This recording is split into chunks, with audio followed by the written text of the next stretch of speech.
The Happy Prince and Other Tales by Oscar Wilde. The Happy Prince. High above the city, on a tall column, stood the statue of the Happy Prince. He was gilded all over with thin leaves of fine gold. For eyes he had 2 bright sapphires, and a large red ruby glowed on his sword hilt. He was very much admired indeed. "He is as beautiful as a weathercock," remarked one of the town councillors, who wished to gain a reputation for having artistic tastes, "only not quite so useful," he added, fearing lest people should think him unpractical, which he really was not. "Why can't you be like the Happy Prince?" asked a sensible mother of her little boy who was crying for the moon. "The Happy Prince never dreams of crying for anything." "I am glad there is someone in the world who is quite happy," muttered a disappointed man as he gazed at the wonderful statue. "He looks just like an angel," said the charity children as they came out of the cathedral in their bright scarlet cloaks and their clean white pinafores. "How do you know?" said the mathematical master. "You have never seen one." "Ah, but we have, in our dreams," answered the children, and the mathematical master frowned and looked very severe, for he did not approve of children dreaming. One night there flew over the city a little swallow. His friends had gone away to Egypt 6 weeks before, but he had stayed behind, for he was in love with the most beautiful reed. He had met her early in the spring as he was flying down the river, after a big yellow moth, and had been so attracted by her slender waist that he had stopped to talk to her. "Shall I love you?" said the swallow, who liked to come to the point at once, and the reed made him a low bow. So he flew round and round her, touching the water with his wings and making silver ripples. This was his courtship, and it lasted all through the summer. "It is a ridiculous attachment," twittered the other swallows. "She has no money, and far too many relations." And indeed, the river was quite full of reeds. Then, when the autumn came, they all flew away. After they had gone, he felt lonely and began to tire of his lady-love. "She has no conversation," he said, "and I am afraid that she is a coquette, for she is always flirting with the wind." And certainly, whenever the wind blew, the reed made the most graceful curtsies. "I admit that she is domestic," he continued, "but I love traveling, and my wife, consequently, should love traveling also. Will you come away with me?" he said finally to her, but the reed shook her head, she was so attached to her home. "You have been trifling with me," he cried. "I am off to the pyramids. Goodbye," and he flew away. All day long he flew, and at night time he arrived at the city. "Where shall I put up?" he said. "I hope the town has made preparations." Then he saw the statue on the tall column. "I will put up there," he cried. "It is a fine position, with plenty of fresh air." So he alighted just between the feet of the Happy Prince. "I have a golden bedroom," he said softly to himself as he looked round, and he prepared to go to sleep. But just as he was putting his head under his wing, a large drop of water fell on him. "What a curious thing!" he cried. "There is not a single cloud in the sky, the stars are quite clear and bright, and yet it is raining. The climate in the north of Europe is really dreadful. The reed used to like the rain, but that was merely her selfishness." Then another drop fell. "What is the use of a statue if it cannot keep the rain off?" he said. "I must look for a good chimney pot," and he determined to fly away. But before he had opened his wings, a third drop fell, and he looked up and saw. What did he see? The eyes of the Happy Prince were filled with tears, and tears were running down his golden cheeks. His face was so beautiful in the moonlight that the little swallow was filled with pity. "Who are you?" he said. "I am the Happy Prince." "Why are you weeping then?" asked the swallow. "You have quite drenched me." "When I was alive and had a human heart," answered the statue, "I did not know what tears were, for I lived in the palace of Sans-Souci, where sorrow is not allowed to enter. In the daytime I played with my companions in the garden, and in the evening I led the dance in the great hall. Round the garden ran a very lofty wall, but I never cared to ask what lay beyond it. Everything about me was so beautiful. My courtiers called me the Happy Prince, and happy indeed I was, if pleasure be happiness. So I lived, and so I died. And now that I am dead, they have set me up here so high that I can see all the ugliness and all the misery of my city, and though my heart is made of lead, yet I cannot choose but weep." "What? "Is he not solid gold?" said the swallow to himself. He was too polite to make any personal remarks out loud. "Far away," continued the statue in a low musical voice, "far away in a little street there is a poor house. One of the windows is open, and through it I can see a woman seated at a table. Her face is thin and worn, and she has coarse red hands all pricked by the needle, for she is a seamstress. She is embroidering passion flowers on a satin gown for the loveliest of the Queen's maids of honor to wear at the next court ball. In a bed in the corner of the room, her little boy is lying ill. He has a fever and is asking for oranges. His mother has nothing to give him but river water, so he is crying, 'Swallow, swallow, little swallow, will you not bring her the ruby out of my sword hilt? My feet are fastened to this pedestal, and I cannot move.' 'I am waited for in Egypt,' said the swallow. 'My friends are flying up and down the Nile, and talking to the large lotus flowers. Soon they will go to sleep in the tomb of the great king. The king is there himself in his painted coffin. He is wrapped in yellow linen and embalmed with spices. Round his neck is a chain of pale green jade, and his hands are like withered leaves.' 'Swallow, swallow, little swallow,' said the prince, 'will you not stay with me for one night and be my messenger? The boy is so thirsty, and the mother so sad.' 'I don't think I like boys,' answered the swallow. 'Last summer, when I was staying on the river, there were 2 rude boys, the miller's sons, who were always throwing stones at me.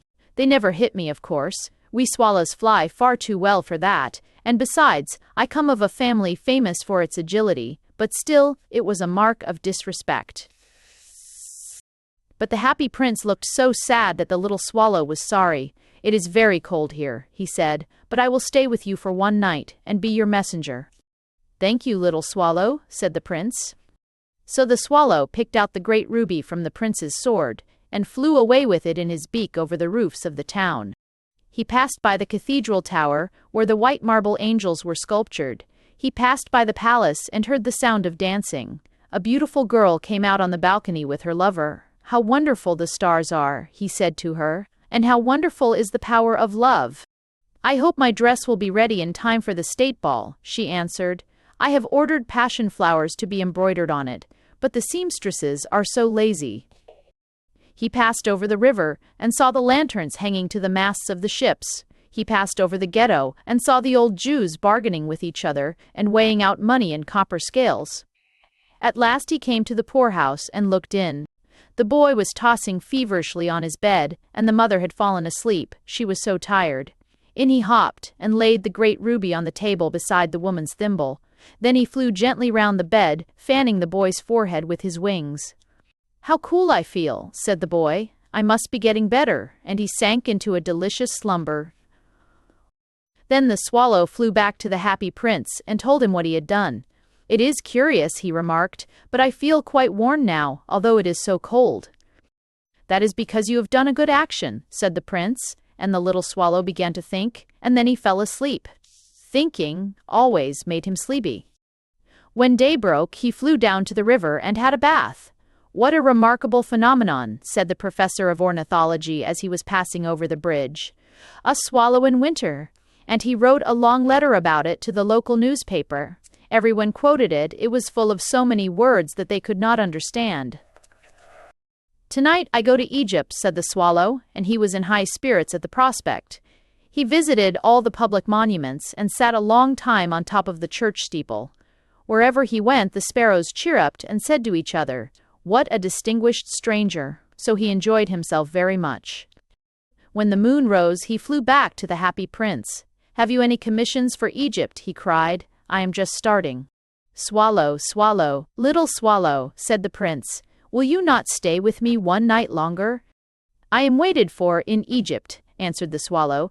'Tomorrow my friends will fly up to the second cataract. The river horse couches there among the bulrushes, and on a great granite throne sits the god Memnon.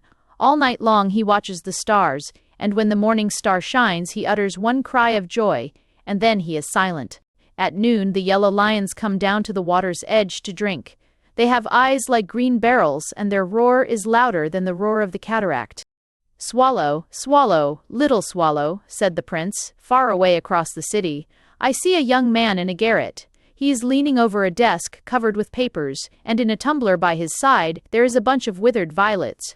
His hair is brown and crisp, and his lips are red as a pomegranate, and he has large and dreamy eyes. He is trying to finish a play for the director of the theater, but he is too cold to write any more.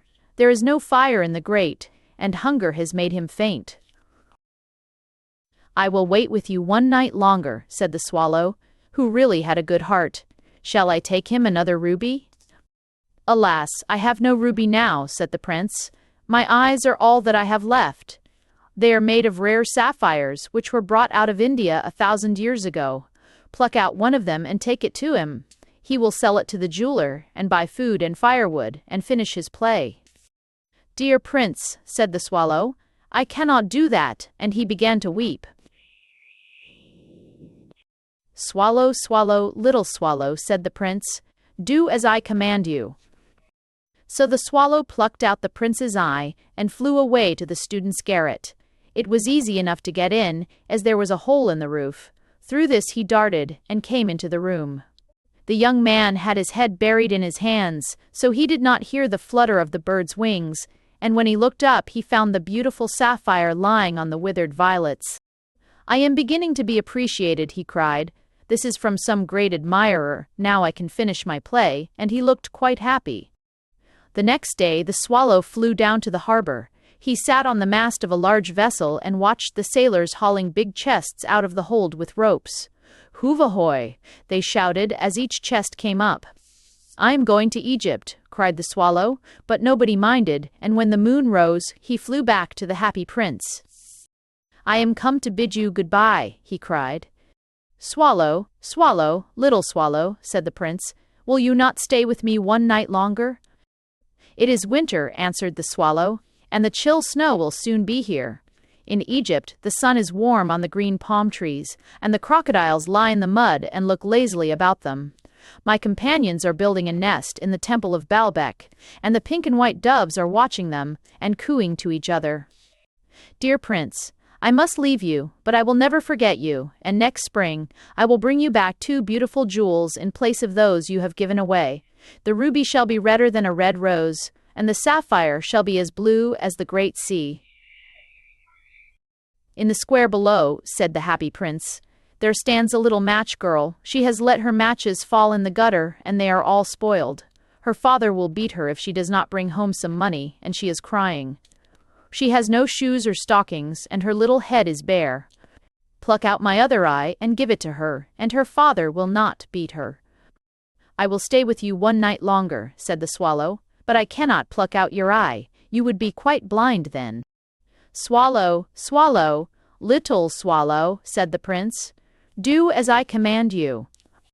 So he plucked out the prince's other eye and darted down with it.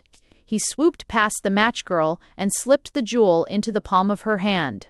"What a lovely bit of glass," cried the little girl, and she ran home, laughing. Then the swallow came back to the prince. "You are blind now," he said, "so I will stay with you always."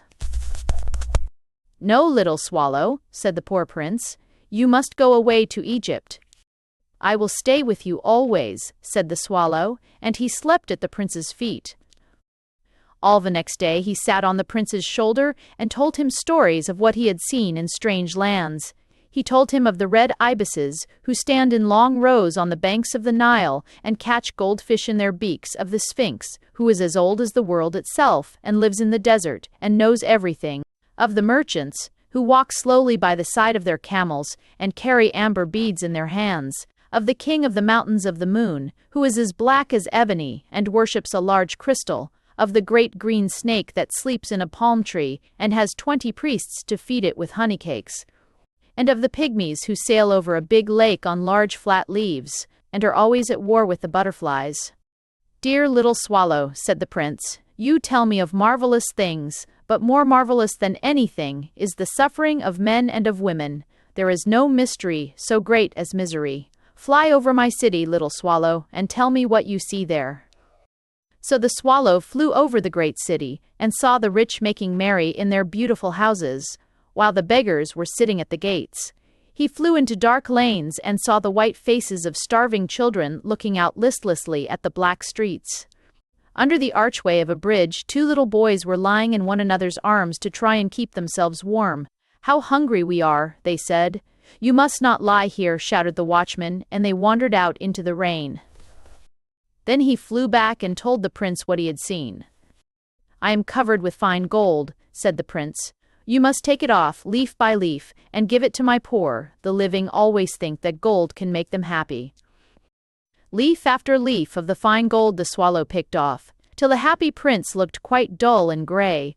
Leaf after leaf of the fine gold he brought to the poor, and the children's faces grew rosier, and they laughed and played games in the street. "We have bread now," they cried. Then the snow came, and after the snow came the frost. The streets looked as if they were made of silver. They were so bright and glistening. Long icicles like crystal daggers hung down from the eaves of the houses. Everybody went about in furs, and the little boys wore scarlet caps and skated on the ice. The poor little swallow grew colder and colder, but he would not leave the prince. He loved him too well. He picked up crumbs outside the baker's door when the baker was not looking, and tried to keep himself warm by flapping his wings. But at last he knew that he was going to die. He had just strength to fly up to the prince's shoulder once more. "Goodbye, dear prince," he murmured. "Will you let me kiss your hand?" "I am glad that you are going to Egypt at last, little swallow," said the prince. "You have stayed too long here, but you must kiss me on the lips, for I love you." "It is not to Egypt that I am going," said the swallow. "I am going to the house of death. Death is the brother of sleep, is he not?" And he kissed the happy prince on the lips, and fell down dead at his feet. At that moment, a curious crack sounded inside the statue, as if something had broken. The fact is that the leaden heart had snapped right in two. It certainly was a dreadfully hard frost. Early the next morning, the mayor was walking in the square below in company with the town councillors. As they passed the column, he looked up at the statue. "Dear me, how shabby the happy prince looks," he said.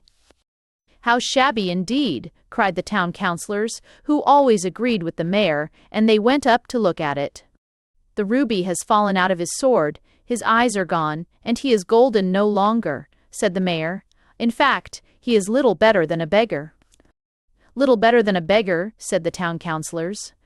"And here is actually a dead bird at his feet," continued the mayor. "We must really issue a proclamation that birds are not to be allowed to die here." And the town clerk made a note of the suggestion. So they pulled down the statue of the happy prince. "As he is no longer beautiful, he is no longer useful," said the art professor at the university. Then they melted the statue in a furnace, and the mayor held a meeting of the corporation to decide what was to be done with the metal. "We must have another statue, of course," he said, "and it shall be a statue of myself." "Of myself," said each of the town councillors, and they quarreled. When I last heard of them, they were quarreling still. "What a strange thing," said the overseer of the workmen at the foundry. "This broken lead heart will not melt in the furnace. We must throw it away." So they threw it on a dust heap where the dead swallow was also lying. "Bring me the two most precious things in the city," said God to one of his angels, and the angel brought him the leaden heart and the dead bird. "You have rightly chosen," said God, "for in my garden of paradise this little bird shall sing forevermore, and in my city of gold the happy prince shall praise me." Picture, decorative graphic of two birds. The nightingale and the rose. Picture, decorative graphic of young man lying on grass. "She said that she would dance with me if I brought her red roses," cried the young student. "But in all my garden there is no red rose." From her nest in the holm oak tree, the nightingale heard him, and she looked out through the leaves and wondered. "No red rose in all my garden," he cried, and his beautiful eyes filled with tears. "Ah, on what little things does happiness depend! I have read all that the wise men have written, and all the secrets of philosophy are mine, yet for want of a red rose is my life made wretched." "Here at last is a true lover," said the nightingale. "Night after night have I sung of him, though I knew him not. Night after night have I told his story to the stars, and now I see him. His hair is dark as the hyacinth blossom, and his lips are red as the rose of his desire. But passion has made his face like pale ivory, and sorrow has set her seal upon his brow. "The prince gives a ball tomorrow night," murmured the young student, "and my love will be of the company. If I bring her a red rose, she will dance with me till dawn. If I bring her a red rose, I shall hold her in my arms, and she will lean her head upon my shoulder, and her hand will be clasped in mine. But there is no red rose in my garden, so I shall sit lonely, and she will pass me by. She will have no heed of me, and my heart will break." "Here indeed is the true lover," said the nightingale. "What I sing of, he suffers. What is joy to me, to him is pain. Surely love is a wonderful thing. It is more precious than emeralds, and dearer than fine opals. Pearls and pomegranates cannot buy it, nor is it set forth in the marketplace. It may not be purchased of the merchants, nor can it be weighed out in the balance for gold. The musicians will sit in their gallery," said the young student, "and play upon their stringed instruments, and my love will dance to the sound of the harp and the violin. She will dance so lightly that her feet will not touch the floor, and the courtiers in their gay dresses will throng round her. But with me she will not dance, for I have no red rose to give her." And he flung himself down on the grass and buried his face in his hands and wept. "Why is he weeping?" asked a little green lizard as he ran past him with his tail in the air. "Why indeed?" said a butterfly who was fluttering about after a sunbeam. "Why indeed?" whispered a daisy to his neighbor in a soft, low voice. "He is weeping for a red rose," said the nightingale. "For a red rose," they cried. "How very ridiculous!" And the little lizard, who was something of a cynic, laughed outright. But the nightingale understood the secret of the student's sorrow, and she sat silent in the oak tree and thought about the mystery of love. Suddenly she spread her brown wings for flight and soared into the air. She passed through the grove like a shadow, and like a shadow she sailed across the garden. In the center of the grass plot was standing a beautiful rose tree, and when she saw it, she flew over to it and lit upon a spray. "Give me a red rose," she cried, "and I will sing you my sweetest song." But the tree shook its head. "My roses are white," it answered, "as white as the foam of the sea, and whiter than the snow upon the mountain. But go to my brother who grows round the old sundial, and perhaps he will give you what you want."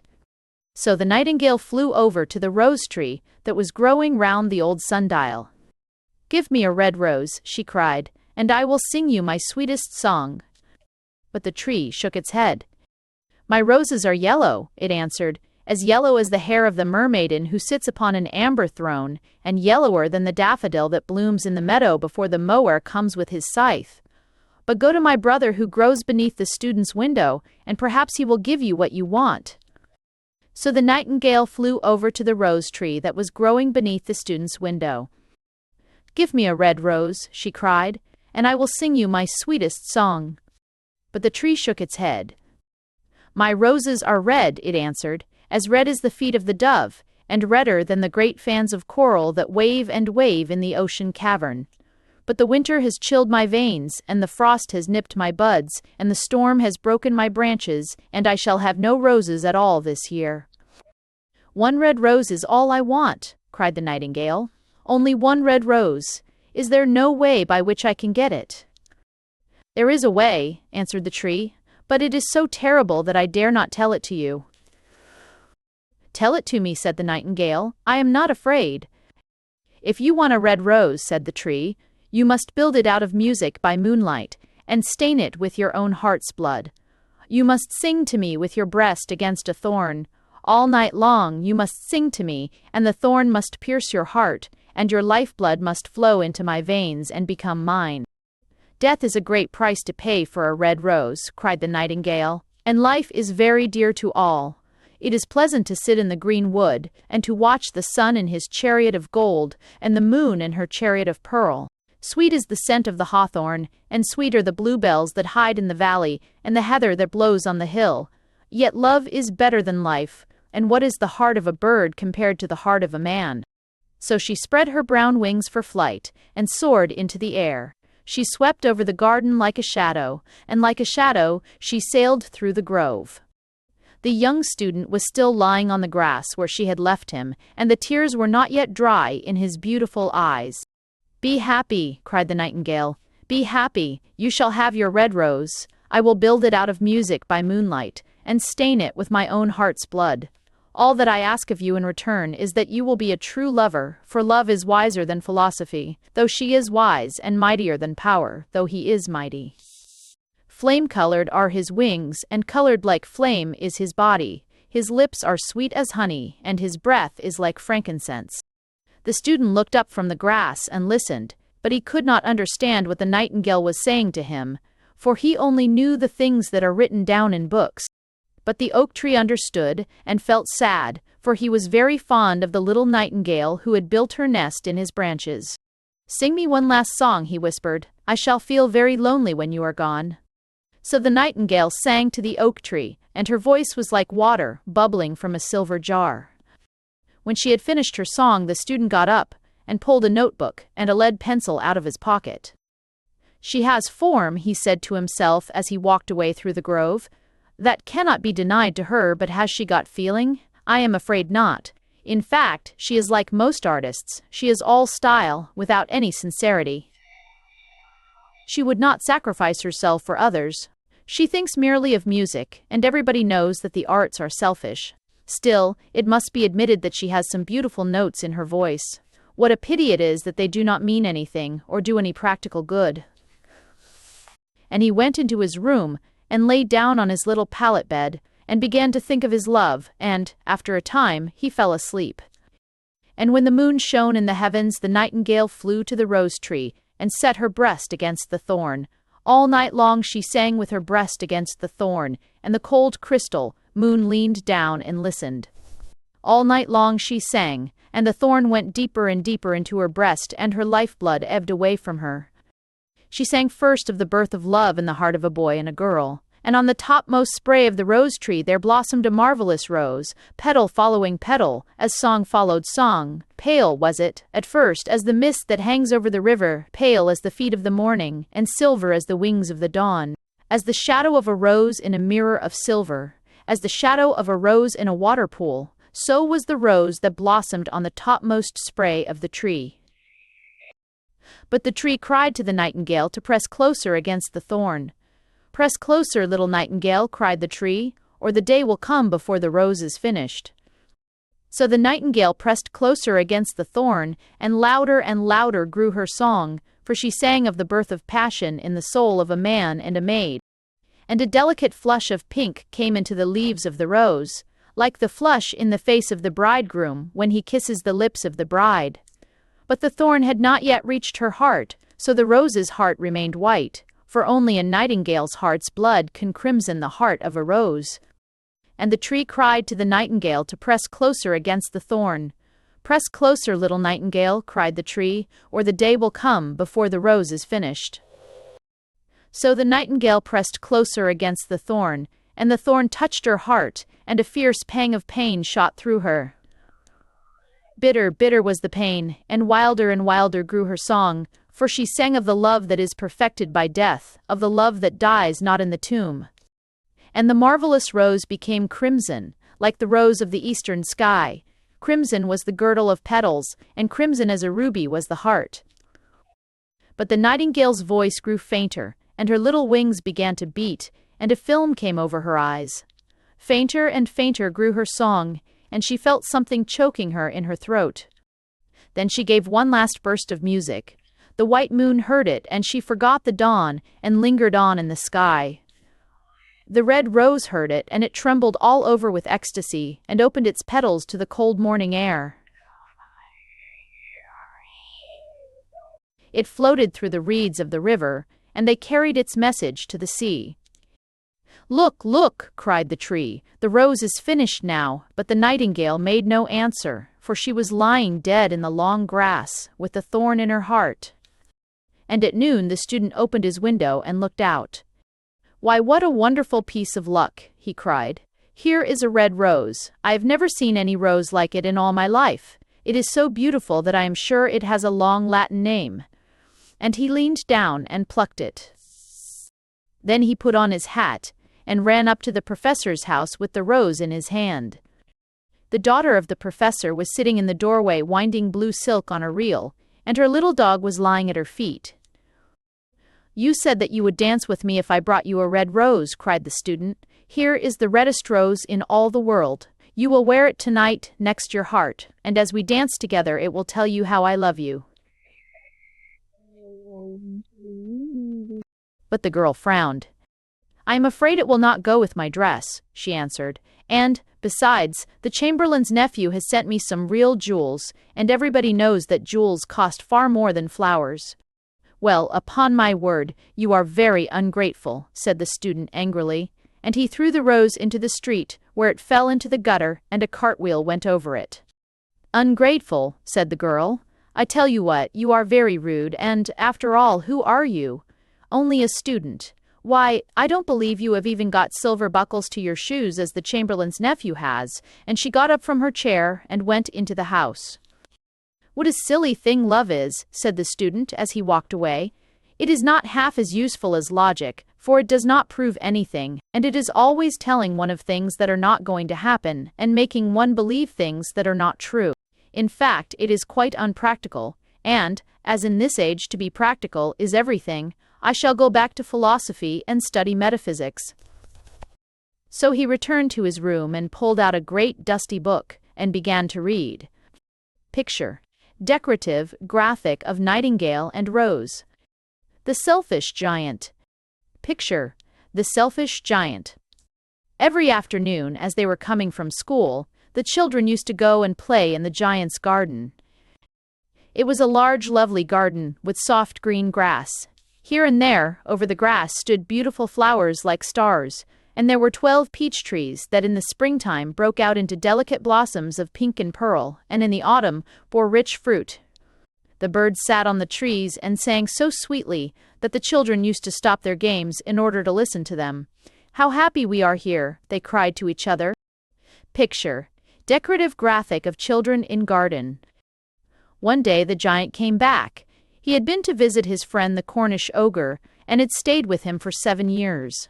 After the 7 years were over, he had said all that he had to say, for his conversation was limited, and he determined to return to his own castle. When he arrived, he saw the children playing in the garden. "What are you doing here?" he cried in a very gruff voice, and the children ran away. "My own garden is my own garden," said the giant. "Anyone can understand that, and I will allow nobody to play in it but myself." So he built a high wall all round it, and put up a notice board. Trespassers will be prosecuted. He was a very selfish giant. The poor children had now nowhere to play. They tried to play on the road, but the road was very dusty and full of hard stones, and they did not like it. They used to wander round the high wall when their lessons were over, and talk about the beautiful garden inside. How happy we were there, they said to each other. Then the spring came, and all over the country there were little blossoms and little birds. Only in the garden of the selfish giant it was still winter. The birds did not care to sing in it, as there were no children, and the trees forgot to blossom. Once a beautiful flower put its head out from the grass, but when it saw the notice board it was so sorry for the children that it slipped back into the ground again and went off to sleep. The only people who were pleased were the snow and the frost. "Spring has forgotten this garden," they cried, "so we will live here all the year round." The snow covered up the grass with her great white cloak, and the frost painted all the trees silver. Then they invited the north wind to stay with them, and he came. He was wrapped in furs, and he roared all day about the garden and blew the chimney pots down. "This is a delightful spot," he said. "We must ask the hail on a visit." Every day for 3 hours he rattled on the roof of the castle till he broke most of the slates, and then he ran round and round the garden as fast as he could go. He was dressed in grey, and his breath was like ice. "I cannot understand why the spring is so late in coming," said the selfish giant, as he sat at the window and looked out at his cold white garden. "I hope there will be a change in the weather." But the spring never came, nor the summer. The autumn gave golden fruit to every garden, but to the giant's garden she gave none. "He is too selfish," she said. So it was always winter there, and the north wind, and the hail, and the frost, and the snow danced about through the trees. One morning the giant was lying awake in bed when he heard some lovely music. It sounded so sweet to his ears that he thought it must be the king's musicians passing by. It was really only a little linnet singing outside his window. but it was so long since he had heard a bird sing in his garden that it seemed to him to be the most beautiful music in the world. Then the hail stopped dancing over his head, and the north wind ceased roaring, and a delicious perfume came to him through the open casement. "I believe the spring has come at last," said the giant, and he jumped out of bed and looked out. What did he see? He saw a most wonderful sight. Through a little hole in the wall, the children had crept in, and they were sitting in the branches of the trees. In every tree that he could see there was a little child. And the trees were so glad to have the children back again that they had covered themselves with blossoms, and were waving their arms gently above the children's heads. The birds were flying about and twittering with delight, and the flowers were looking up through the green grass and laughing. It was a lovely scene, only in one corner it was still winter. It was the farthest corner of the garden, and in it was standing a little boy. He was so small that he could not reach up to the branches of the tree, and he was wandering all round it, crying bitterly. The poor tree was still quite covered with frost and snow, and the north wind was blowing and roaring above it. "Climb up, little boy," said the tree, and it bent its branches down as low as it could, but the boy was too tiny. And the giant's heart melted as he looked out. "How selfish I have been," he said. "Now I know why the spring would not come here. I will put that poor little boy on the top of the tree, and then I will knock down the wall, and my garden shall be the children's playground forever and ever." He was really very sorry for what he had done. So he crept downstairs and opened the front door quite softly and went out into the garden. But when the children saw him, they were so frightened that they all ran away, and the garden became winter again. Only the little boy did not run, for his eyes were so full of tears that he did not see the giant coming. And the giant stole up behind him and took him gently in his hand and put him up into the tree. And the tree broke at once into blossom, and the birds came and sang on it, and the little boy stretched out his 2 arms and flung them round the giant's neck and kissed him. And the other children, when they saw that the giant was not wicked any longer, came running back, and with them came the spring. "It is your garden now, little children," said the giant, and he took a great axe and knocked down the wall. And when the people were going to market at 12 o'clock, they found the giant playing with the children in the most beautiful garden they had ever seen. All day long they played, and in the evening they came to the giant to bid him goodbye. "But where is your little companion?" he said, "the boy I put into the tree." The giant loved him the best because he had kissed him. "We don't know," answered the children. "He has gone away." "You must tell him to be sure and come here tomorrow," said the giant. But the children said that they did not know where he lived, and had never seen him before, and the giant felt very sad. Every afternoon, when school was over, the children came and played with the giant, but the little boy whom the giant loved was never seen again. The giant was very kind to all the children, yet he longed for his first little friend and often spoke of him. "How I would like to see him," he used to say. Years went over, and the giant grew very old and feeble. He could not play about any more, so he sat in a huge armchair and watched the children at their games and admired his garden. "I have many beautiful flowers," he said, "but the children are the most beautiful flowers of all." One winter morning he looked out of his window as he was dressing. He did not hate the winter now, for he knew that it was merely the spring asleep, and that the flowers were resting. Suddenly he rubbed his eyes in wonder, and looked and looked. It certainly was a marvelous sight. In the farthest corner of the garden was a tree quite covered with lovely white blossoms. Its branches were all golden, and silver fruit hung down from them, and underneath it stood the little boy he had loved. Downstairs ran the giant in great joy, and out into the garden. He hastened across the grass and came near to the child. And when he came quite close, his face grew red with anger, and he said, "Who hath dared to wound thee?" For on the palms of the child's hands were the prints of 2 nails, and the prints of 2 nails were on the little feet. "Who hath dared to wound thee?" cried the giant.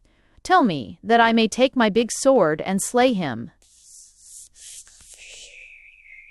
"Nay," answered the child, "but these are the wounds of love." "Who art thou?" said the giant, and a strange awe fell on him, and he knelt before the little child. And the child smiled on the giant, and said to him, "You let me play once in your garden. Today you shall come with me to my garden, which is paradise." And when the children ran in that afternoon, they found the giant lying dead under the tree, all covered with white blossoms. Picture, decorative graphic of wreath. The devoted friend. Picture, Hans and the miller.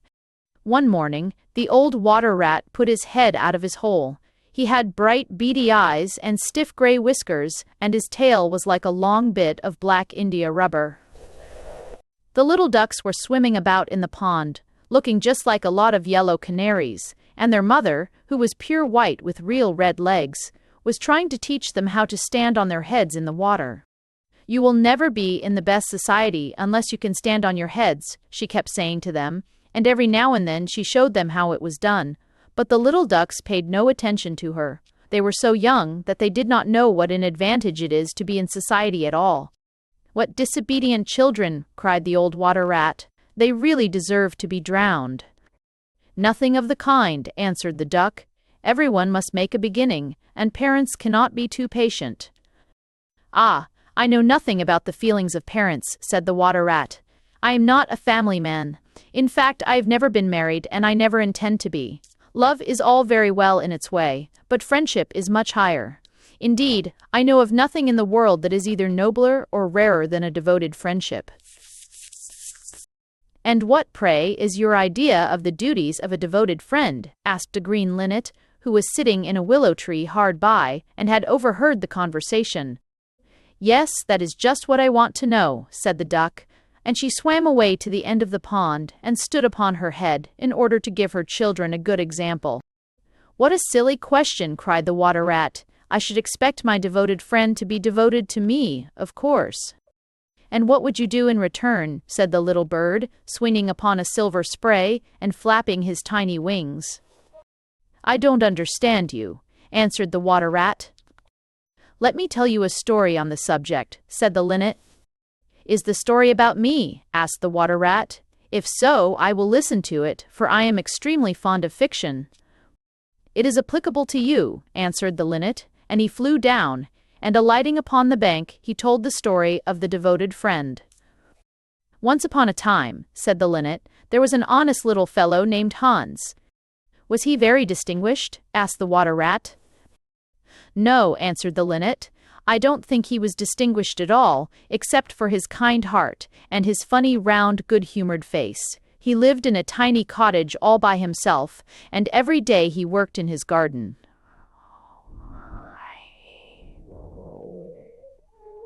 Sweet William grew there, and gillyflowers, and shepherd's purses, and fair maids of France.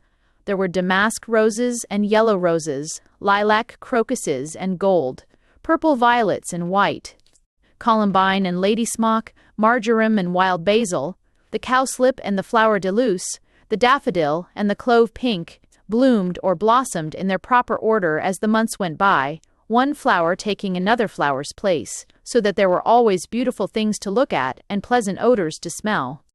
Little Hans had a great many friends, but the most devoted friend of all was big Hugh the miller. Indeed, so devoted was the rich miller to little Hans that he would never go by his garden without leaning over the wall and plucking a large nosegay or a handful of sweet herbs, or filling his pockets with plums and cherries if it was the fruit season.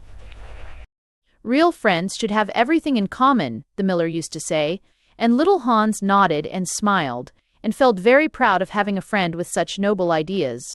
Sometimes, indeed, the neighbors thought it strange that the rich miller never gave little Hans anything in return, though he had 100 sacks of flour stored away in his mill, and 6 milch cows, and a large flock of woolly sheep. But Hans never troubled his head about these things, and nothing gave him greater pleasure than to listen to all the wonderful things the miller used to say about the unselfishness of true friendship. So little Hans worked away in his garden. During the spring, the summer, and the autumn he was very happy. But when the winter came, and he had no fruit or flowers to bring to the market, he suffered a good deal from cold and hunger, and often had to go to bed without any supper but a few dried pears or some hard nuts. In the winter, also, he was extremely lonely, as the miller never came to see him then. "There is no good in my going to see little Hans as long as the snow lasts," the miller used to say to his wife, "for when people are in trouble they should be left alone and not be bothered by visitors." That at least is my idea about friendship, and I am sure I am right. So I shall wait till the spring comes, and then I shall pay him a visit, and he will be able to give me a large basket of primroses, and that will make him so happy." "You are certainly very thoughtful about others," answered the wife, as she sat in her comfortable armchair by the big pine-wood fire. "Very thoughtful indeed. It is quite a treat to hear you talk about friendship. I am sure the clergyman himself could not say such beautiful things as you do, though he does live in a 3-storied house and wear a gold ring on his little finger." "But could we not ask little Hans up here?" said the miller's youngest son. "If poor Hans is in trouble, I will give him half my porridge and show him my white rabbits." "What a silly boy you are," cried the miller. "I really don't know what is the use of sending you to school. You seem not to learn anything." "Why, if little Hans came up here and saw our warm fire and our good supper and our great cask of red wine, he might get envious, and envy is a most terrible thing, and would spoil anybody's nature. I certainly will not allow Hans's nature to be spoiled. I am his best friend, and I will always watch over him, and see that he is not led into any temptations. Besides, if Hans came here, he might ask me to let him have some flour on credit, and that I could not do. Flour is one thing, and friendship is another, and they should not be confused. Why? The words are spelt differently, and mean quite different things. Everybody can see that. All, fortune, see, or, right, or, the stages, why, fortunes, and the stages, or are spelt differently. "How well you talk," said the miller's wife, pouring herself out a large glass of warm ale. "Really, I feel quite drowsy. It is just like being in church." "Lots of people act well," answered the miller, "but very few people talk well, which shows that talking is much the more difficult thing of the two, and much the finer thing also."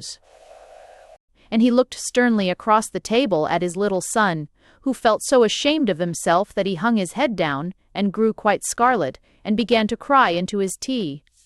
However, he was so young that you must excuse him.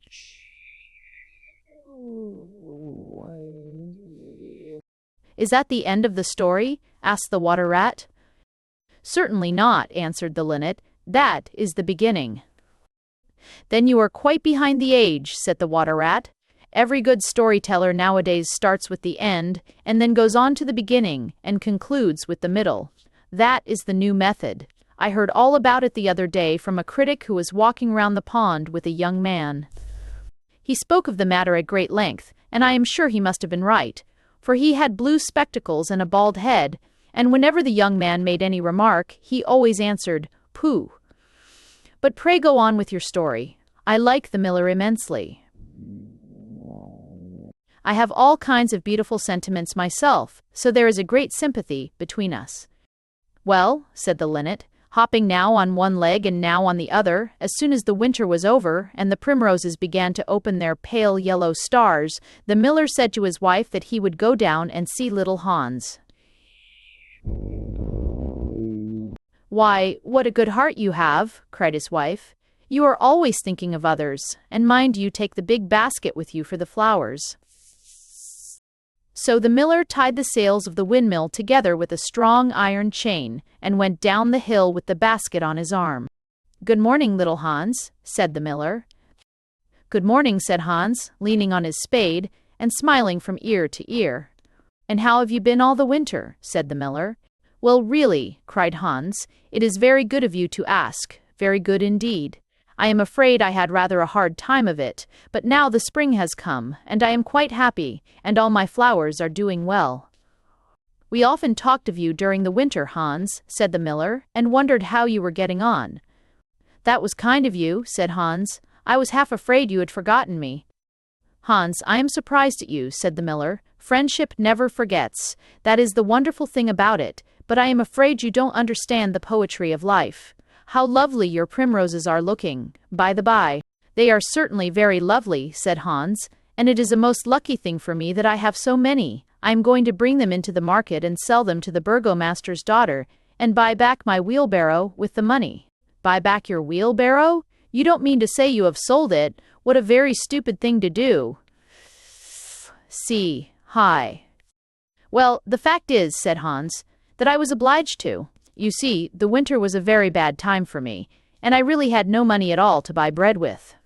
So I first sold the silver buttons off my Sunday coat, and then I sold my silver chain, and then I sold my big pipe, and at last I sold my wheelbarrow. But I am going to buy them all back again now. I see. Hans, said the miller, I will give you my wheelbarrow. It is not in very good repair indeed. One side is gone, and there is something wrong with the wheel spokes, but in spite of that I will give it to you. I know it is very generous of me, and a great many people would think me extremely foolish for parting with it, but I am not like the rest of the world. I think that generosity is the essence of friendship, and, besides, I have got a new wheelbarrow for myself. Yes, you may set your mind at ease. I will give you my wheelbarrow. Scored? Well, really, that is generous of you, said little Hans, and his funny round face glowed all over with pleasure. I can easily put it in repair, as I have a plank of wood in the house.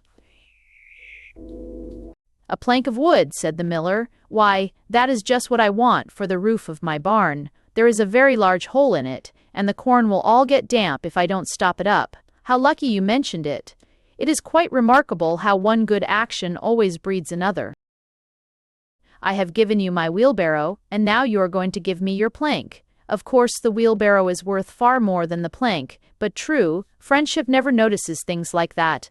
Pray get it at once, and I will set to work at my barn this very day.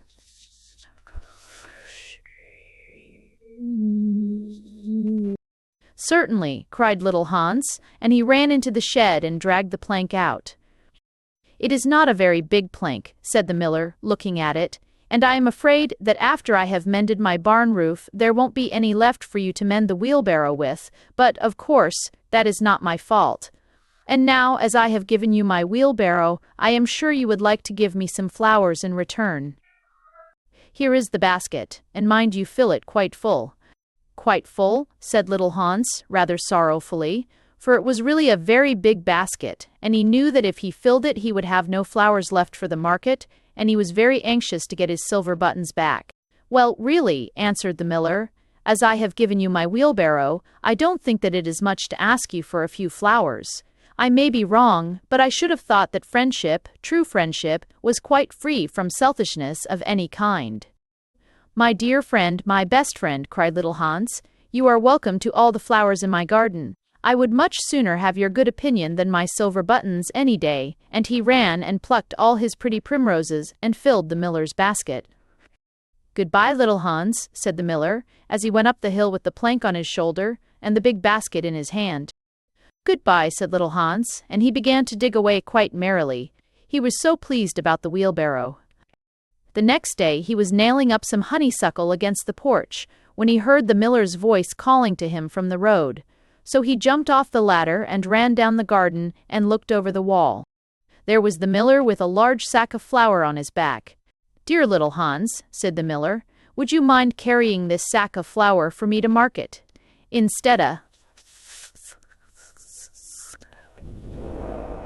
Oh, I am so sorry, said Hans, but I am really very busy today. I have got all my creepers to nail up, and all my flowers to water, and all my grass to roll. Well, really, said the miller, I think that, considering that I am going to give you my wheelbarrow, it is rather unfriendly of you to refuse. Oh, don't say that, cried little Hans. I wouldn't be unfriendly for the whole world, and he ran in for his cap, and trudged off with the big sack on his shoulders. It was a very hot day, and the road was terribly dusty, and before Hans had reached the 6th milestone he was so tired that he had to sit down and rest. However, he went on bravely, and at last he reached the market. After he had waited there some time, he sold the sack of flour for a very good price, and then he returned home at once, for he was afraid that if he stopped too late, he might meet some robbers on the way. It has certainly been a hard day, said little Hans to himself as he was going to bed, but I am glad I did not refuse the miller, for he is my best friend, and, besides, he is going to give me his wheelbarrow. Early the next morning, the miller came down to get the money for his sack of flour, but little Hans was so tired that he was still in bed. Upon my word, said the miller, you are very lazy. Really, considering that I am going to give you my wheelbarrow, I think you might work harder. Idleness is a great sin, and I certainly don't like any of my friends to be idle or sluggish. You must not mind my speaking quite plainly to you. Of course, I should not dream of doing so if I were not your friend. But what is the good of friendship if one cannot say exactly what one means? Anybody can say charming things and try to please and to flatter, but a true friend always says unpleasant things and does not mind giving pain. Indeed, if he is a really true friend, he prefers it, for he knows that then he is doing good.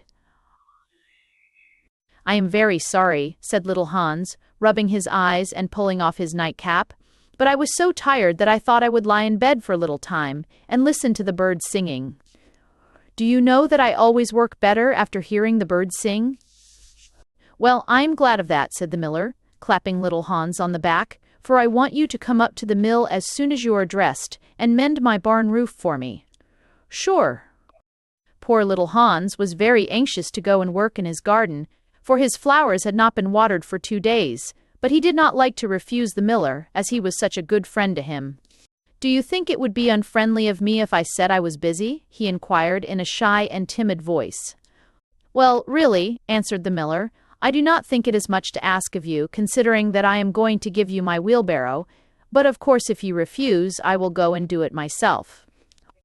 Oh, on no account, cried little Hans, and he jumped out of bed and dressed himself and went up to the barn. He worked there all day long till sunset, and at sunset the miller came to see how he was getting on. Have you mended the hole in the roof yet, little Hans? Cried the miller in a cheery voice. It is quite mended, answered little Hans, coming down the ladder. Ah, said the miller, there is no work so delightful as the work one does for others. It is certainly a great privilege to hear you talk, answered little Hans, sitting down and wiping his forehead, a very great privilege. But I am afraid I shall never have such beautiful ideas as you have. Oh, they will come to you, said the miller, but you must take more pains. At present you have only the practice of friendship. Some day you will have the theory also. R. Do you really think I shall? Asked little Hans.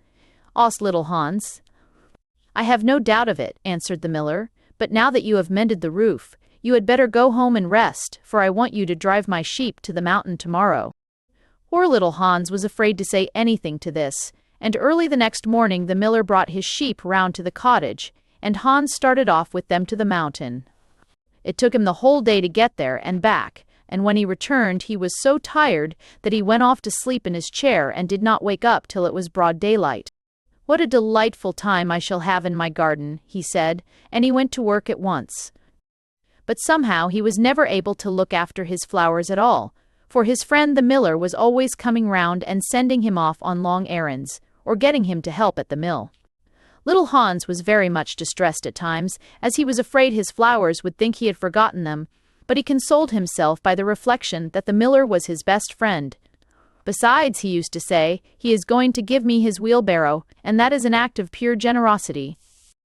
So little Hans worked away for the miller, and the miller said all kinds of beautiful things about friendship, which Hans took down in a notebook and used to read over at night, for he was a very good scholar. Now it happened that one evening little Hans was sitting by his fireside when a loud rap came at the door. It was a very wild night, and the wind was blowing and roaring round the house so terribly that at first he thought it was merely the storm. But a second rap came, and then a third, louder than any of the others. It is some poor traveler, said little Hans to himself, and he ran to the door.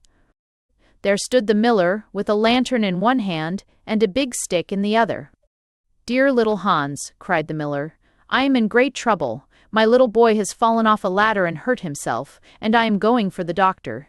But he lives so far away, and it is such a bad night, that it has just occurred to me that it would be much better if you went instead of me. You know I am going to give you my wheelbarrow, and so it is only fair that you should do something for me in return. Ocean. Idea.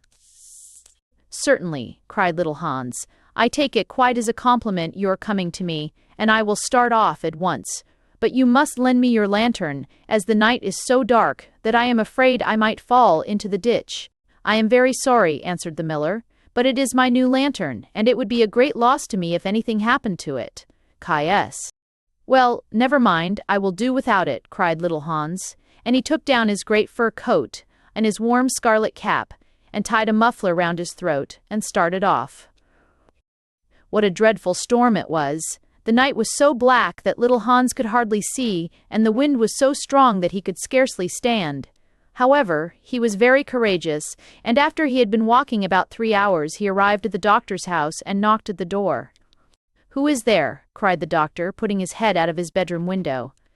"Little Hans, doctor, but—" "What do you want, little Hans?" "Ens tree. The miller's son has fallen from a ladder and has hurt himself, and the miller wants you to come at once."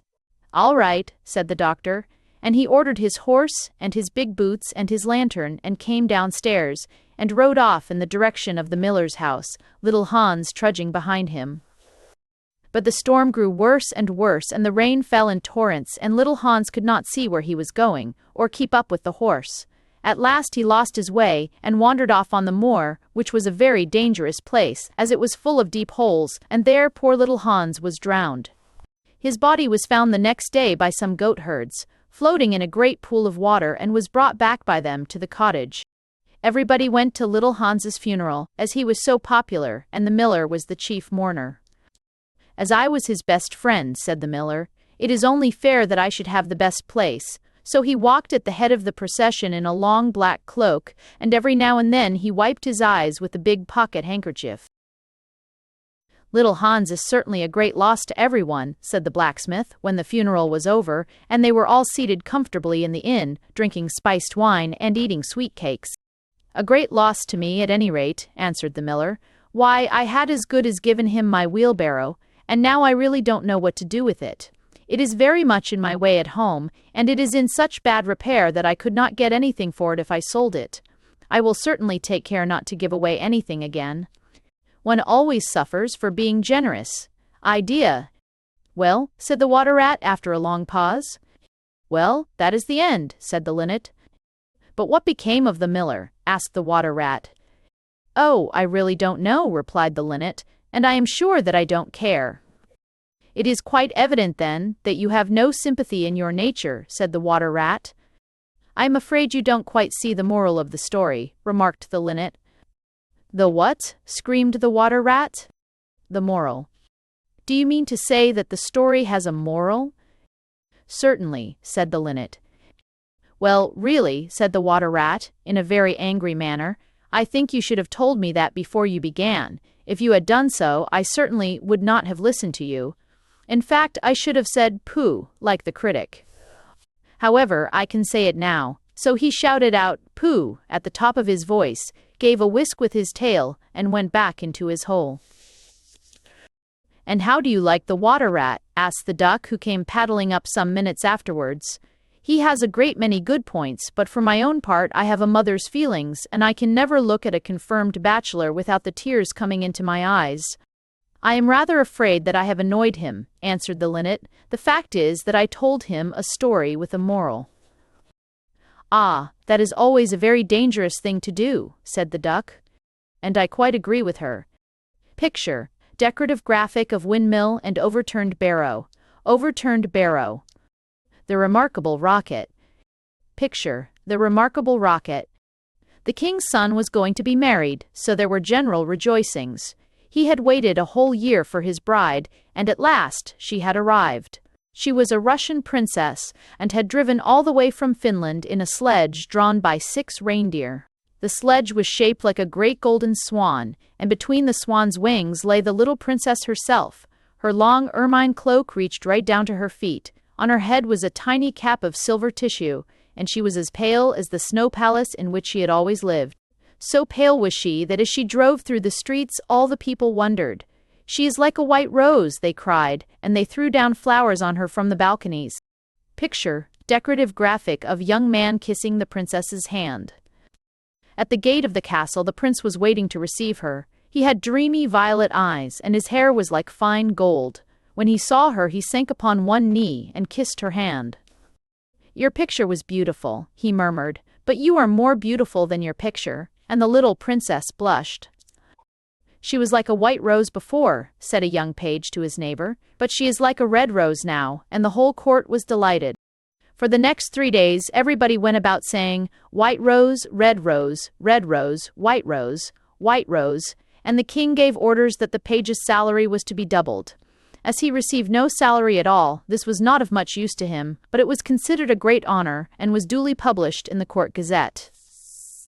When the 3 days were over, the marriage was celebrated. It was a magnificent ceremony, and the bride and bridegroom walked hand in hand under a canopy of purple velvet embroidered with little pearls.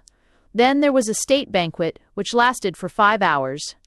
The prince and princess sat at the top of the great hall and drank out of a cup of clear crystal. Only true lovers could drink out of this cup, for if false lips touched it, it grew gray and dull and cloudy. "It's quite clear that they love each other," said the little page, "as clear as crystal," and the king doubled his salary a second time. "What an honor!" cried all the courtiers. After the banquet there was to be a ball. The bride and bridegroom were to dance the rose dance together, and the king had promised to play the flute. He played very badly, but no one had ever dared to tell him so, because he was the king. Indeed, he knew only 2 airs and was never quite certain which one he was playing, but it made no matter, for, whatever he did, everybody cried out, "Charming! Charming!" The last item on the program was a grand display of fireworks, to be let off exactly at midnight. The little princess had never seen a firework in her life, so the king had given orders that the royal pyrotechnist should be in attendance on the day of her marriage. "What are fireworks like?" she had asked the prince one morning as she was walking on the terrace. "They are like the aurora borealis," said the king, who always answered questions that were addressed to other people, "only much more natural. I prefer them to stars myself, as you always know when they are going to appear, and they are as delightful as my own flute playing. You must certainly see them." So at the end of the king's garden a great stand had been set up, and as soon as the royal pyrotechnist had put everything in its proper place, the fireworks began to talk to each other. "The world is certainly very beautiful," cried a little squib. "Just look at those yellow tulips. Why, if they were real crackers, they could not be lovelier. I am very glad I have traveled. Travel improves the mind wonderfully and does away with all one's prejudices."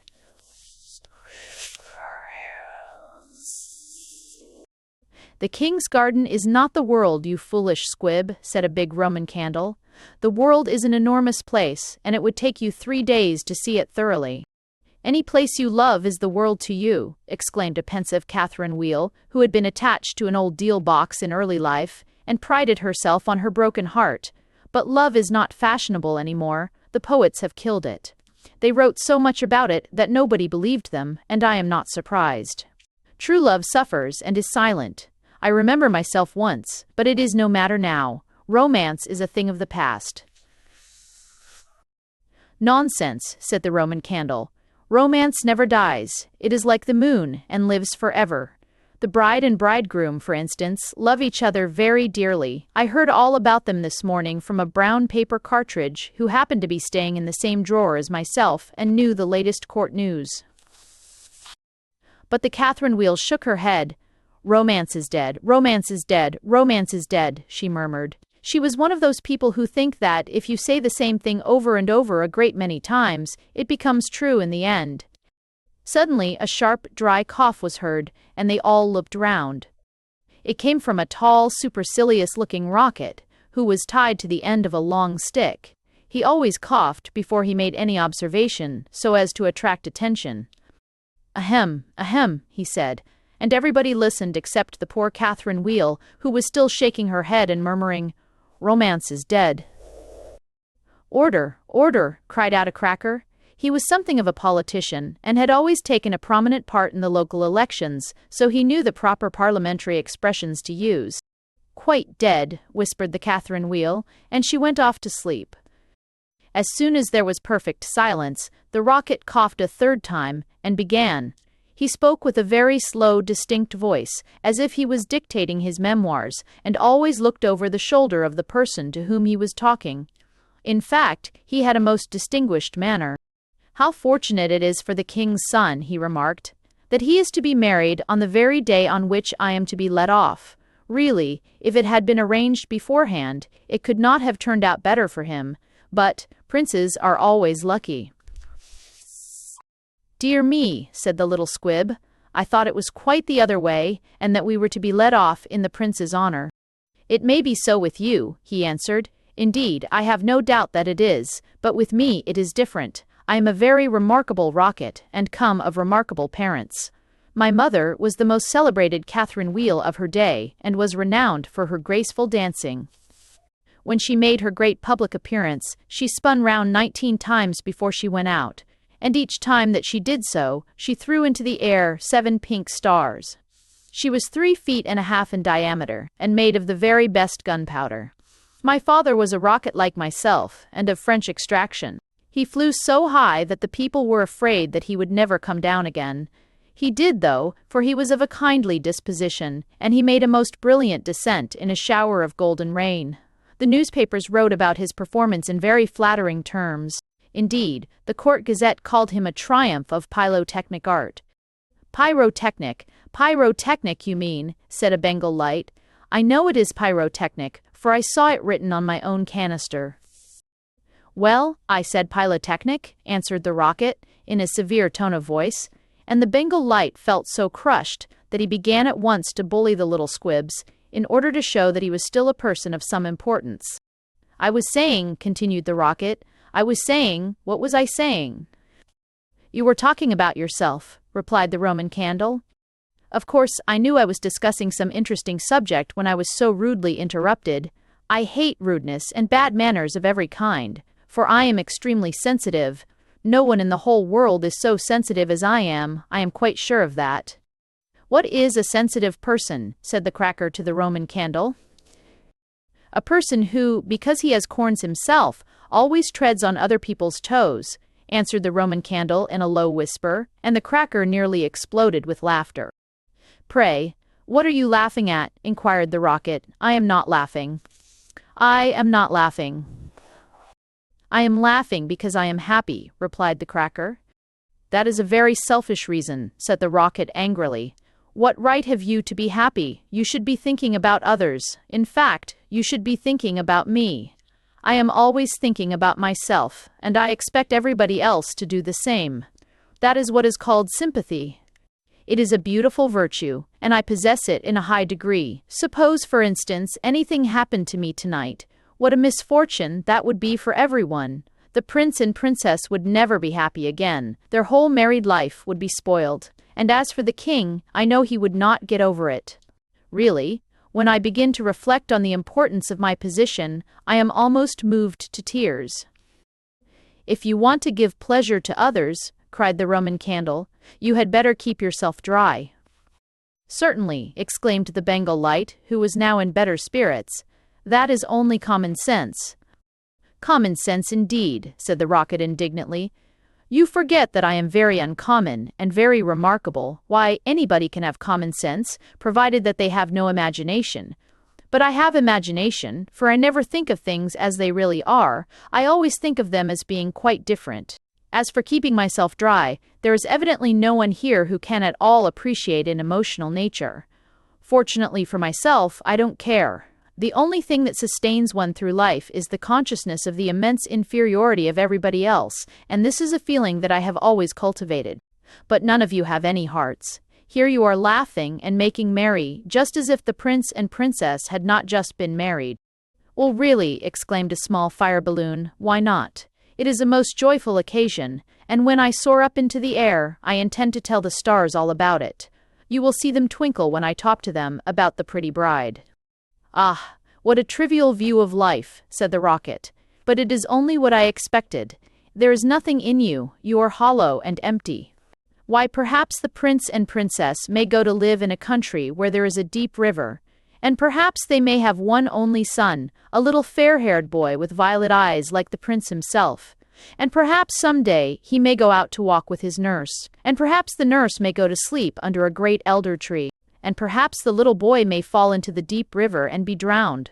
What a terrible misfortune, poor people, to lose their only son. It is really too dreadful. I shall never get over it." "But they have not lost their only son," said the Roman candle. No misfortune has happened to them at all. I never said that they had, replied the Rocket. I said that they might. If they had lost their only son, there would be no use in saying anything more about the matter. I hate people who cry over spilt milk. But when I think that they might lose their only son, I certainly am very much affected. You certainly are, cried the Bengal Light. In fact, you are the most affected person I ever met. You are the rudest person I ever met, said the Rocket, and you cannot understand my friendship for the prince. Why, you don't even know him, growled the Roman Candle. I never said I knew him, answered the Rocket. I dare say that if I knew him, I should not be his friend at all. It is a very dangerous thing to know one's friends. You had really better keep yourself dry, said the Fire Balloon. That is the important thing. Very important for you, I have no doubt, answered the Rocket. But I shall weep if I choose, and he actually burst into real tears, which flowed down his stick like raindrops, and nearly drowned two little beetles, who were just thinking of setting up house together, and were looking for a nice dry spot to live in. He must have a truly romantic nature, said the Catherine Wheel, for he weeps when there is nothing at all to weep about, and she heaved a deep sigh, and thought about the deal box. But the Roman Candle and the Bengal Light were quite indignant, and kept saying, "Humbug, humbug," at the top of their voices. They were extremely practical, and whenever they objected to anything they called it humbug. Then the moon rose like a wonderful silver shield, and the stars began to shine, and a sound of music came from the palace. The prince and princess were leading the dance. They danced so beautifully that the tall white lilies peeped in at the window and watched them, and the great red poppies nodded their heads and beat time. Then 10 o'clock struck, and then 11, and then 12, and at the last stroke of midnight, everyone came out on the terrace, and the king sent for the royal pyrotechnist. "Let the fireworks begin," said the king, and the royal pyrotechnist made a low bow and marched down to the end of the garden. He had 6 attendants with him, each of whom carried a lighted torch at the end of a long pole. It was certainly a magnificent display. Whiz, whiz, went the Catherine Wheel as she spun round and round. Boom, boom, went the Roman Candle. Then the squibs danced all over the place, and the Bengal Lights made everything look scarlet. "Goodbye," cried the Fire Balloon as he soared away, dropping tiny blue sparks. Answered the Crackers, who were enjoying themselves immensely. Everyone was a great success except the remarkable Rocket. He was so damp with crying that he could not go off at all. The best thing in him was the gunpowder, and that was so wet with tears that it was of no use. All his poor relations, to whom he would never speak, except with a sneer, shot up into the sky like wonderful golden flowers with blossoms of fire. "Huzzah! Huzzah!" cried the court, and the little princess laughed with pleasure. "I suppose they are reserving me for some grand occasion," said the Rocket. "No doubt that is what it means," and he looked more supercilious than ever. The next day the workmen came to put everything tidy. "This is evidently a deputation," said the Rocket. "I will receive them with becoming dignity." So he put his nose in the air and began to frown severely as if he were thinking about some very important subject. But they took no notice of him at all till they were just going away. Then one of them caught sight of him. "Hello!" he cried. "What a bad rocket!" And he threw him over the wall into the ditch. "Bad rocket? Bad rocket," he said as he whirled through the air. "Impossible. Grand rocket," that is what the man said. Bad and grand sound very much the same. Indeed, they often are the same. And he fell into the mud. "It is not comfortable here," he remarked, "but no doubt it is some fashionable watering place, and they have sent me away to recruit my health. My nerves are certainly very much shattered, and I require rest." Then a little frog, with bright jeweled eyes and a green mottled coat, swam up to him. "A new arrival, I see," said the frog. "Well, after all, there is nothing like mud. Give me rainy weather and a ditch, and I am quite happy. Do you think it will be a wet afternoon? I am sure I hope so, but the sky is quite blue and cloudless. What a pity." "Ahem, ahem," said the Rocket, and he began to cough. "What a delightful voice you have," cried the frog. "Really, it is quite like a croak, and croaking is of course the most musical sound in the world. You will hear our glee club this evening. We sit in the old duck pond close by the farmer's house, and as soon as the moon rises, we begin." It is so entrancing that everybody lies awake to listen to us. In fact, it was only yesterday that I heard the farmer's wife say to her mother that she could not get a wink of sleep at night on account of us. It is most gratifying to find oneself so popular." "Ahem, ahem," said the Rocket angrily. He was very much annoyed that he could not get a word in. "A delightful voice, certainly," continued the Frog. "I hope you will come over to the duck pond. I am off to look for my daughters. I have 6 beautiful daughters, and I am so afraid the pike may meet them. He is a perfect monster, and would have no hesitation in breakfasting off them. Well, goodbye. I have enjoyed our conversation very much, I assure you." "Conversation, indeed," said the Rocket. "You have talked the whole time yourself. That is not conversation." "Somebody must listen," answered the Frog, "and I like to do all the talking myself. It saves time and prevents arguments." "But I like arguments," said the Rocket. "I hope not," said the Frog complacently. "Arguments are extremely vulgar, for everybody in good society holds exactly the same opinions. Goodbye a second time. I see my daughters in the distance," and the little Frog swam away. "You are a very irritating person," said the Rocket, "and very ill-bred. I hate people who talk about themselves, as you do, when one wants to talk about oneself, as I do. It is what I call selfishness, and selfishness is a most detestable thing, especially to anyone of my temperament, for I am well known for my sympathetic nature.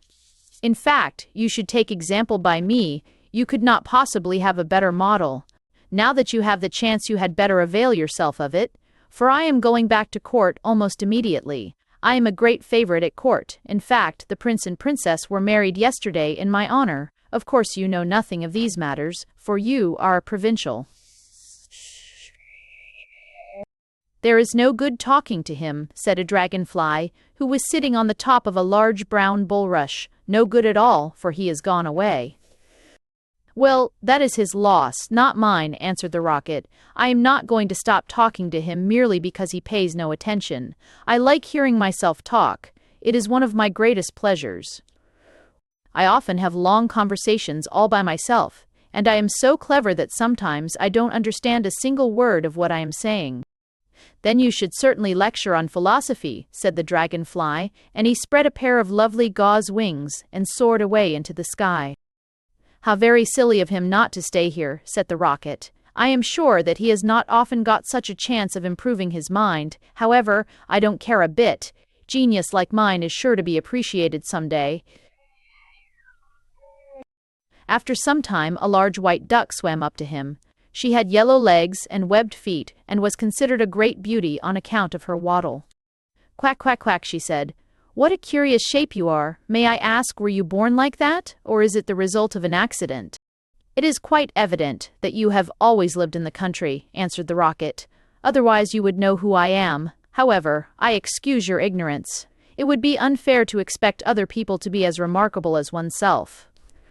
You will no doubt be surprised to hear that I can fly up into the sky and come down in a shower of golden rain." "I don't think much of that," said the duck, "as I cannot see what use it is to anyone. Now, if you could plow the fields like the ox, or draw a cart like the horse, or look after the sheep like the collie dog, that would be something." "My good creature," cried the Rocket in a very haughty tone of voice, "I see that you belong to the lower orders. A person of my position is never useful. We have certain accomplishments, and that is more than sufficient. I have no sympathy myself with industry of any kind, least of all with such industries as you seem to recommend. Indeed, I have always been of opinion that hard work is simply the refuge of people who have nothing whatever to do." "Well, well," said the duck, who was of a very peaceable disposition, and never quarreled with anyone. "Everybody has different tastes. I hope, at any rate, that you are going to take up your residence here." "Oh, dear no," cried the Rocket. "I am merely a visitor, a distinguished visitor. The fact is that I find this place rather tedious. There is neither society here, nor solitude. In fact, it is essentially suburban. I shall probably go back to court, for I know that I am destined to make a sensation in the world." "I had thoughts of entering public life once myself," remarked the duck. There are so many things that need reforming. Indeed, I took the chair at a meeting some time ago, and we passed resolutions condemning everything that we did not like. However, they did not seem to have much effect. Now I go in for domesticity and look after my family. I am made for public life, said the rocket, and so are all my relations, even the humblest of them.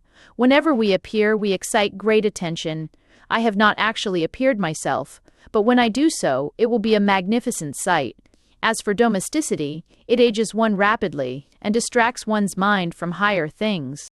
Ah, the higher things of life, how fine they are, said the duck, and that reminds me how hungry I feel. And she swam away down the stream saying, quack, quack, quack.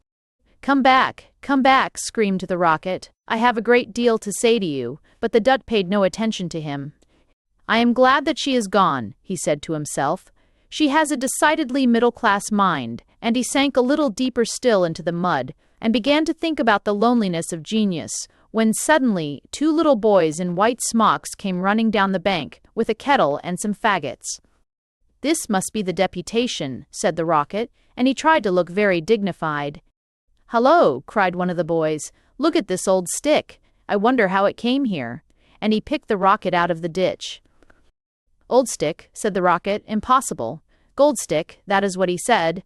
Gold stick is very complimentary. In fact, he mistakes me for one of the court dignitaries. Let us put it into the fire, said the other boy. It will help to boil the kettle. So they piled the faggots together and put the rocket on top and lit the fire. This is magnificent, cried the rocket. They are going to let me off in broad daylight so that everyone can see me. We will go to sleep now, they said, and when we wake up, the kettle will be boiled, and they lay down on the grass and shut their eyes. The rocket was very damp, so he took a long time to burn. At last, however, the fire caught him. Now I am going off, he cried, and he made himself very stiff and straight. I know I shall go much higher than the stars, much higher than the moon, much higher than the sun. In fact, I shall go so high that... Fizz, fizz, fizz, and he went straight up into the air. Delightful, he cried. I shall go on like this forever. What a success I am. But nobody saw him. Then he began to feel a curious tingling sensation all over him. Now I am going to explode, he cried. I shall set the whole world on fire and make such a noise that nobody will talk about anything else for a whole year. And he certainly did explode. Bang, bang, bang, went the gunpowder. But nobody heard him, not even the 2 little boys, for they were sound asleep. Then all that was left of him was the stick, and this fell down on the back of a goose who was taking a walk by the side of the ditch.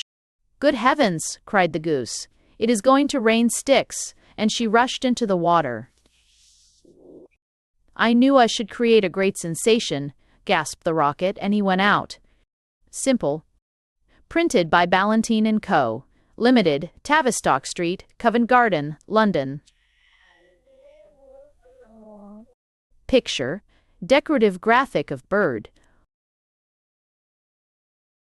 Thanks for listening to The Happy Prince by Oscar Wilde.